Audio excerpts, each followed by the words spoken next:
Hello everyone. आप सभी का स्वागत है ईडब्ल्यूडी पर। चलिए साथियों, शुरू करते हैं आज का सेशन। आज की क्लास हम स्टार्ट करते हैं। तो चलिए, ये हमारी साथियों, आज है आपका 13 दिसंबर। ठीक है, और आज हम इस वीडियो में कवर करेंगे 13 दिसंबर से रिलेटेड जितने भी करंट अफेयर्स हैं उन सभी को हम इस क्लास में कवर करेंगे। ठीक है, तो चलिए शुरू करते हैं साथियों। और आज का पहला क्वेश्चन क्या कहता है, जरा देखिए। पहला क्वेश्चन कहता है कि किस भारतीय को वर्ष 2024 के लिए champion of the earth award से सम्मानित किया गया है। अच्छा क्वेश्चन है। ये कौन है? माधव गौडगिल, सुनीता नारायण, अनुपम मिश्र या फिर मेधा पाटकर। देखिए, ये क्वेश्चन बहुत अच्छा है, बहुत ही इंपॉर्टेंट है। इसमें मैं बहुत सारे इंपॉर्टेंट फैक्ट्स आप लोगों को नोट करवाऊंगी और आप लोग उन सभी को नोट करते चलेंगे। ठीक है, उन सभी को नोट कर लीजिएगा। तो चलिए, मैं आपको बता दूं कि champion of the earth award से जो सम्मानित किया गया है, इनका नाम है माधव गौडगिल। ठीक है, क्या नाम है इनका? इनका नाम है माधव गौडगिल। अब देखिए, ना केवल अकेले माधव गौडगिल को, बल्कि इनके साथ 5 लोगों को और, यानी टोटल 6 लोगों को champions of the earth award से सम्मानित किया गया है साथियों। ठीक है, अब champion of the earth award कौन है 2024 के विनर्स, इनके बारे में आप थोड़ा सा देखेंगे और इन्हें नोट भी करते चलेंगे साथ साथ। ठीक है, तो देखिए, सबसे पहले हैं एमी बोअर्स कोर्डालिस। ये हैं कैलिफोर्निया के।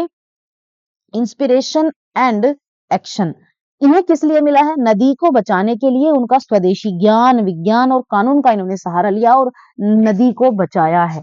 ठीक है, इसलिए इन्हें champion of the earth award दिया गया। उसके बाद बात करेंगे गैब्रियल पोन। ये कौन है? रोमानिया के हैं। इंस्पिरेशन एंड एक्शन के लिए जो अवैध पेड़ कटाई है उसको रोकने के लिए इन्होंने काम किया है। आप लोगों को पता है, जो अवैध पेड़ों की कटाई है वो कितने बड़े स्तर पर होती है, आप लोगों ने देखा होगा, मूवीज वगैरह में भी देखा होगा। तो अवैध जो पेड़ों की कटाई है वो सबसे ज्यादा खतरनाक है। ठीक है, तो देखिए, ये गैब्रियल पोन ने इसके लिए वर्क किया है और इसके लिए इन्हें champion of the earth award मिला है। अब आगे देखेंगे लो की। ये कौन है? ये चाइना के हैं। और देखिए, कितनी इंपॉर्टेंट काम इन्होंने किया है।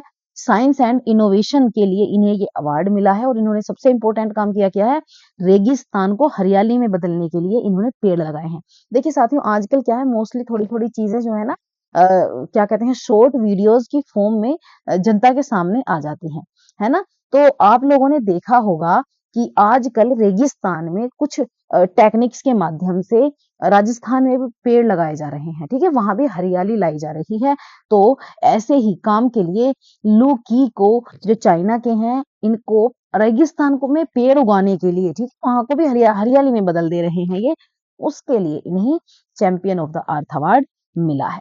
ठीक है, तो ये थर्ड है। अब फोर्थ की बात करेंगे। ये SEKEM, ये फाउंडेशन है, ये कहाँ की? इजिप्ट की है। ठीक है, तो एंटरप्रेन्योरशिप विजन, इन्होंने क्या किया है? रेगिस्तान को खेती लायक बनाने का अनोखा काम किया है। अब देखिए, रेगिस्तान में न केवल पेड़ लगाए जा सकेंगे, बल्कि रेगिस्तान में एक खेती भी बहुत अच्छे लेवल पर की जा सकेगी। जरा सोचिए, रेगिस्तान कितने बड़े बड़े हैं, सब खाली पड़े हैं, पूरी तरह से वो बंजर होते हैं, पूरी तरह रेत होता है, वहां कुछ भी नहीं उग सकता।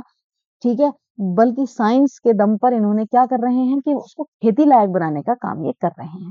ठीक है, इसके लिए जो SE की जो सेकेम है, इसको champion of the earth award से सम्मानित किया गया है। आगे बात करेंगे, ये है Sonia Gujral. Brazil policy leadership के लिए इन्हें ये अवार्ड मिला है। ब्राजील की नेता हैं ये। इन्होंने क्या किया है? जलवायु संकट से लड़ने और आदिवासी अधिकारों को मजबूत करने का काम साथियों इन्होंने किया है। अब मैं बात करूंगी भारतीय व्यक्ति की, जिनका नाम है माधव गौडगिल। ठीक है, माधव गौडगिल भारत के हैं। लाइफ टाइम अचीवमेंट जो है, उसके लिए इन्हें देखिए क्या है, इन्हें लाइव माधव गौडगिल ने लोगों को उनके अधिकारों के प्रति जागरूक किया है। ठीक है, और पर्यावरण की रक्षा के लिए उन्हें प्रेरित किया है। देखिए, यदि पर्यावरण नहीं है तो हमारा कोई औचित्य नहीं है। ठीक है, पर्यावरण है तभी हम लोग हैं। ठीक है, तो पर्यावरण को सबसे ऊपर रखिए। ठीक है ना। तो माधव गौडगिल ने को पर्यावरण की रक्षा के लिए ये champion of the earth award से सम्मानित किया गया है। अब थोड़ा सा देख लेते हैं कि पहली बात तो आप लोग ये याद रखेंगे कि champion of the earth award को देता कौन है। तो साथियों, इसे देता है यूनाइटेड नेशंस एनवायरनमेंट प्रोग्राम, जिसे हम शॉर्ट में UNEP कहते हैं। ठीक है, चलिए, इन्होंने क्या, UNEP ने क्या किया है, भारत के इकोलॉजिस्ट हैं ये। ठीक है, ये पर्यावरणविद है जो माधव गौडगिल जिनका नाम है, ठीक है। लाइफ टाइम अचीवमेंट कैटेगरी में इन्हें ये अवार्ड जो है मिला है। देखिए इन्होंने काम मेन क्या किया है कि पश्चिमी घाट जो है हमारे, जो हमारे वेस्टर्न घाट हैं, उनमें वैश्विक जैव विविधता हॉटस्पॉट के संरक्षण के लिए इन्होंने काम किया है। ठीक है। कहाँ से संबंधित है माधव गॉडगिल? साथियों ये सबसे पहली बात तो ये महाराष्ट्र से संबंधित है और इंडियन गवर्नमेंट द्वारा 1981 में साइंस एंड इंजीनियरिंग के क्षेत्र में इन्हें पद्मश्री मिला है और पद्म भूषण से इन्हें सम्मानित किया गया है। इनके बारे में थोड़ा सा और जान लेते हैं। देखिए एक क्वेश्चन आपको एग्जाम में मिलता है और ये क्वेश्चन मैंने आपको करवाया हुआ भी है जीके जीएस की क्लास में। देखिए क्या होता है, माधव गॉडगिल की अध्यक्षता में क्या हुआ, 2010 में एक ना समिति गठित की गई थी पश्चिमी घाट के संरक्षण के लिए। ये वही माधव गॉडगिल है जिसे गॉडगिल समिति के नाम से जाना जाता है। ठीक है। तो ये भी पूछा जाता है एग्जाम में, ये भी क्वेश्चन आता है कि जो गॉडगिल समिति है वो किससे संबंधित है। तो साथियों ये पश्चिमी घाट के संरक्षण से संबंधित है। ठीक है। तो आप लोग नोट कर लेंगे किससे संबंधित है, पश्चिमी घाट के संरक्षण से संबंधित है। और ये समिति कब आई थी, सन 2010 में आई थी। ठीक है। गॉडगिल समिति एग्जाम में कई बार आप लोगों से पूछी गई है। ठीक है। तो आप लोग इसे याद रखें। पश्चिमी घाट की बात करते हैं तो आपको पता है भारत का एक प्रमुख पर्वतीय क्षेत्र है, जैव विविधता के लिए ये जाना जाता है। और वर्ष 2012 में क्या हुआ था कि पश्चिमी घाट के 39 स्थानों को, 39 प्लेसेस को विश्व धरोहर स्थल यानी कि वर्ल्ड हेरिटेज साइट में साथियों शामिल किया गया था। ठीक है। चलिए अब इम्पोर्टेंट बात क्या है कि जो पश्चिमी घाट क्षेत्र है वो भारत के 4 जैव विविधता यानी हॉटस्पॉट में भी शामिल है। चलिए अब इस अवार्ड की हम बात कर लेते हैं। अवार्ड का नाम है champion of the earth award. संयुक्त राष्ट्र का सर्वोच्च पर्यावरण वार्षिक सम्मान ये है। ठीक है। और पर्यावरण के क्षेत्र में काम करने वाले लोगों को ये दिया जाता है। कौन प्रोवाइड करवाता है, हमने अभी अभी पीछे पढ़ा, यूएनईपी से प्रोवाइड करवाता है। और साथियों इसकी जो स्टार्टिंग हुई है वर्ष 2005 से हुई है। तो आप लोग नोट रखेंगे। ठीक है। कब से हुई है, सन 2005 से इसकी शुरुआत हुई है। चलिए अब हम नेक्स्ट क्वेश्चन की तरफ चलते हैं। नेक्स्ट क्वेश्चन क्या कहता है कि फीफा फुटबॉल वर्ल्ड कप 2027 का आयोजन किस देश में किया जाएगा। इंपॉर्टेंट क्वेश्चन है।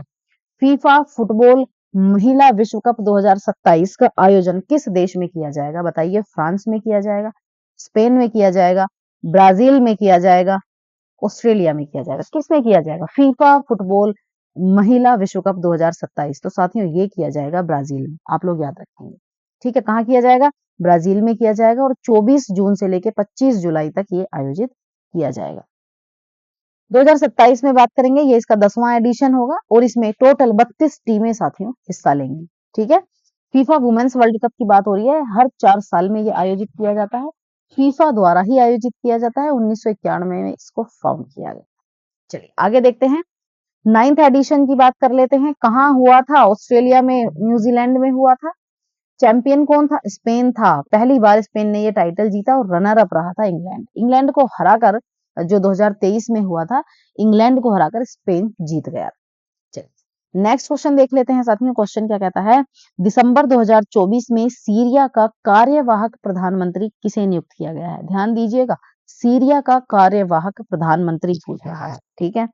तो इनका नाम है साथियों मोहम्मद अल बशर। ठीक है। क्या नाम है, मोहम्मद अल बशर।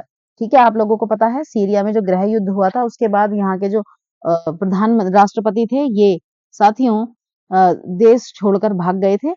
ठीक है।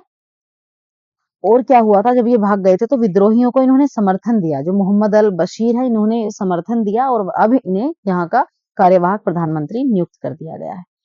ठीक है। चलिए थोड़ा सा देख लेते हैं। सीरिया आपको पता है पश्चिमी एशिया का एक देश है और इसकी राजधानी क्या है, दमिश्क है। देखिए ये अपना प्यारा भारत है और जब इसके पश्चिम में चलेंगे तो ये जो आप देख रहे हैं मैप में ये है सीरिया। ठीक है।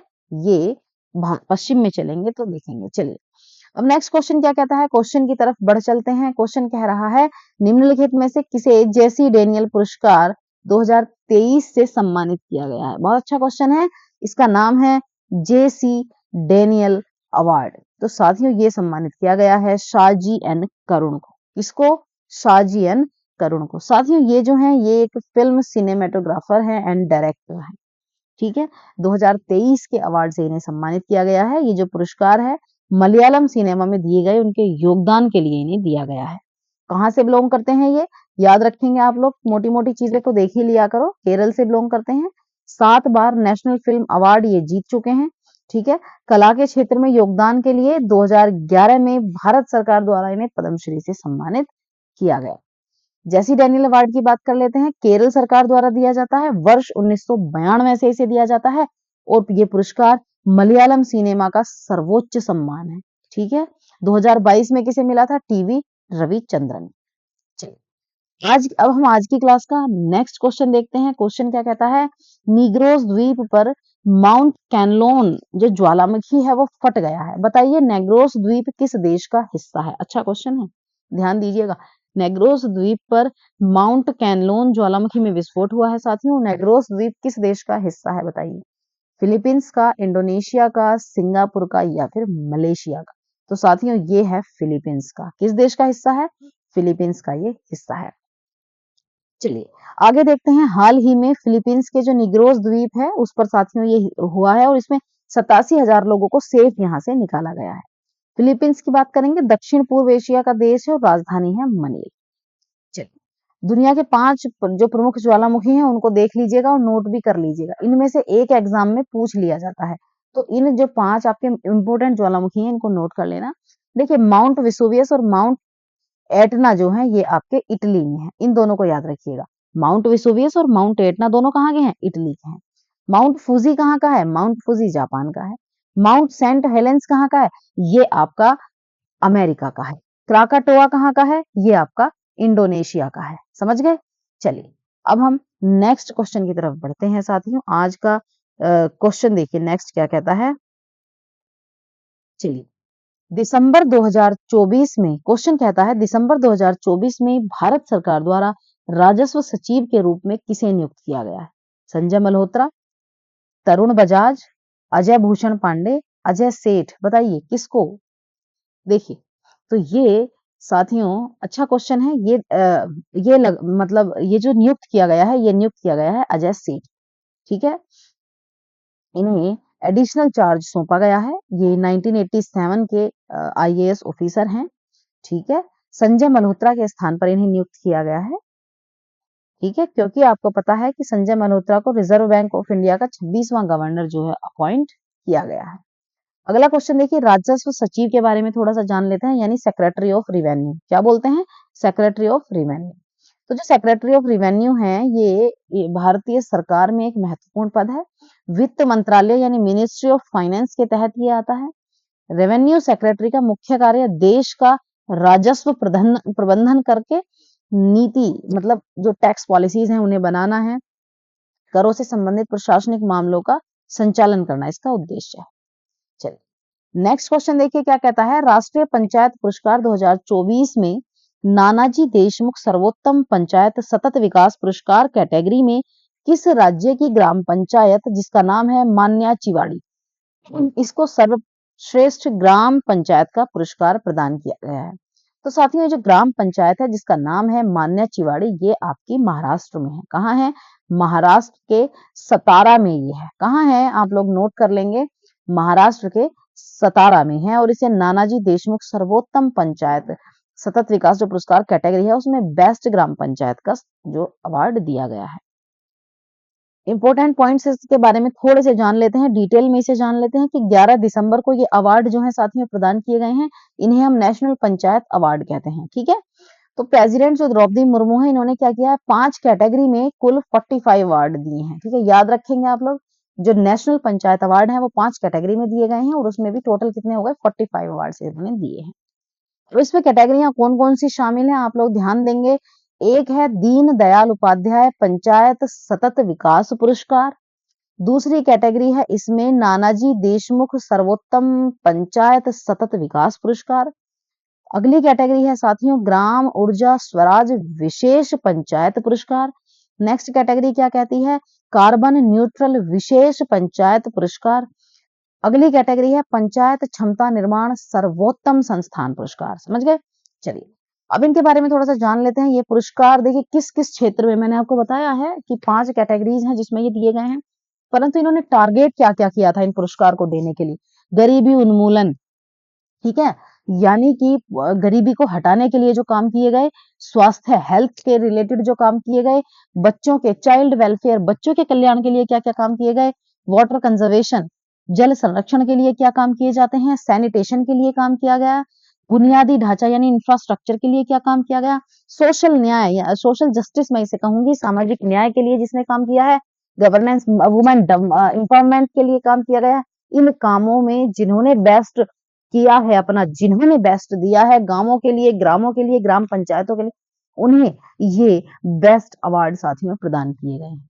ठीक है, चलिए अब नेक्स्ट क्वेश्चन पर चलिए। नेक्स्ट क्वेश्चन क्या कहता है कि दिसंबर 2024 में रविंद्र महतो किस राज्य के विधानसभा अध्यक्ष नियुक्त किए गए हैं? तो साथियों ये जो नियुक्त किए गए हैं, ये नियुक्त किए गए हैं आपके झारखंड के। कहाँ के नियुक्त किए गए हैं? झारखंड के। ठीक है, तो इनके बारे में थोड़ा सा देख लेते हैं। रविंद्र महतो को दूसरी बार झारखंड का अध्यक्ष यहाँ बनाया गया है, झारखंड विधानसभा का।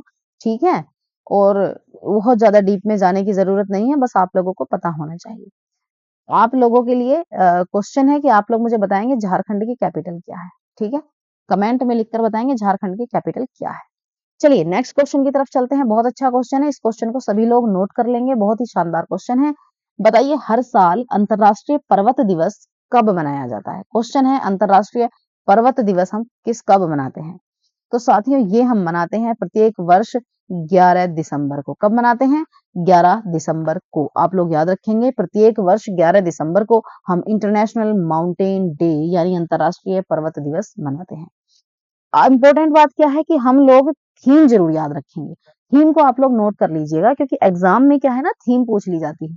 ठीक है, हो सकता है दिवस वो आपको खुद दे दे और आपसे कहे कि इसकी 11 दिसंबर को हम अंतरराष्ट्रीय पर्वत दिवस मनाते हैं, इसकी थीम क्या है? ठीक है, कि 2024 की थीम क्या रही है, तो आप लोग याद रखेंगे mountain solutions for a sustainable future, innovation, adaptation and youth. ठीक है साथियों, इस थीम को आप लोग याद रखेंगे। उद्देश्य क्या है? पर्वतीय समुदायों की जरूरतों को दिखाना, साथ ही यह बताना कि पर्वतीय क्षेत्रों की समस्याओं का समाधान कैसे किया जा सकता है। ठीक है, आप लोगों को पता है यूनाइटेड नेशन द्वारा 2003 में इसे घोषित किया गया था कि अंतरराष्ट्रीय पर्वत दिवस मनाएंगे। इससे क्या होगा, इसका जो उद्देश्य है पर्वतीय क्षेत्र में रहने वाले जो लोग हैं उनकी परिस्थितियों को बेहतर बनाना और पर्यावरणीय मुद्दों पर ध्यान केंद्रित करना इनका उद्देश्य है। पर्वतों की अहमियत को समझना और उनके संरक्षण के लिए जागरूकता फैलाने के लिए ये दिवस मनाया जाता है। चलिए अब हम नेक्स्ट क्वेश्चन देखते हैं। आज की क्लास का हमारा ये लास्ट क्वेश्चन है, इसे जल्दी से कवर करते हैं। चलिए क्वेश्चन कहता है कि दिसंबर 2024 में एडीबी यानी एशियन डेवलपमेंट बैंक ने वर्ष 2025 के लिए भारत की जीडीपी वृद्धि दर 7% से घटाकर कितने प्रतिशत कर दी है? तो साथियों 7% से ये कर दी गई है 6.5%। तो आप लोग नोट कर लेंगे। ठीक है, ये आजकल जीडीपी से एक क्वेश्चन जरूर पूछा जाता है और ये वृद्धि ही पूछी जाती है। तो देखिए एडीबी यानी एशियन एशियन डेवलपमेंट बैंक ने क्या किया, 2025 के लिए इन्होंने बताया कि भारत की जो जीडीपी वृद्धि दर है वो 7% रहेगी, परंतु अब इन्होंने इसे घटाकर 6.5% कर दिया है। ठीक है, और 2026 के लिए इन्होंने जो गैस किया था, ये लोग क्या है ना आंकड़े लगाते हैं। ठीक है, आंकड़े लगाने में ही इन्होंने कहा था कि 25 में तो 7% रहेगी, परंतु 26 में ये और ज्यादा बढ़ जाएगी और 7.2% रहेगी, जिसे 7% कर दिया गया है। ठीक है, तो अब आप थोड़ा सा देख लीजिए, इन्होंने अनुमान लगाया था पहले कि भारत की जो जीडीपी है वर्ष 2025 में ये 7% रहेगी उसे, परंतु इन्होंने 6.5% कर दिया है और ये कह रहे हैं कि 2026 में 7.2 रहेगी और ये 7% कर दी गई है। ठीक है, तो आप लोगों को पता है ये एडीबी जो है Asian development bank international financial institution है। मुख्य उद्देश्य आप जानते हैं, एशिया और प्रशांत क्षेत्र के देशों में आर्थिक विकास, गरीबी उन्मूलन, सामाजिक विकास का इसका उद्देश्य है। इस्टेब्लिशमेंट यानी कि इसकी स्थापना एक बार देख लेंगे। एशियन डेवलपमेंट बैंक की स्थापना जो है साथियों ये आपकी हुई है 1966 में। नोट कर लेंगे, ठीक है, मोस्टली बच्चों को याद होगा, पर जिसको नहीं है वो नोट कर लीजिए। 19 दिसंबर 1966 को साथियों इसकी स्थापना होती है। हेडक्वार्टर कहाँ है? हेडक्वार्टर मनीला में है, फिलीपींस में। राष्ट्रपति कौन है? हेलो, चलिए देखते हैं। चलिए इसके बाद प्रेसिडेंट देख लेते हैं। मसत्सुगु असाकावा जो है ये इसके प्रेसिडेंट रहे हैं। ठीक है, साथियों आज की इस इंपॉर्टेंट क्लास में हमने बहुत इंपॉर्टेंट क्वेश्चंस कवर किए हैं, तो जितने भी इंपॉर्टेंट फैक्ट्स थे इस क्लास के वो हमने सभी कवर कर लिए हैं। ठीक, आप सब लोग इन्हें नोट ज़रूर किया करें, ठीक है? और वीडियो को अपने साथियों में भी शेयर किया करें। क्लास अच्छी लगी हो तो क्लास को लाइक कर देना, साथियों में शेयर कर देना और हमें बता भी देना कि आपको आज का सेशन कैसा लगा, ठीक है? तो चलिए साथियों, आपको ये करंट अफेयर्स डेली मिलती रहेगी। करंट अफेयर्स जल्दी से कवर कीजिए। करंट अफेयर्स के नोट्स ज़रूर बनाते चलें, एग्ज़ाम के पर्सपेक्टिव से वही इम्पोर्टेंट होते हैं, ठीक है? तो चलिए साथियों, थैंक यू सभी को, थैंक यू सो मच।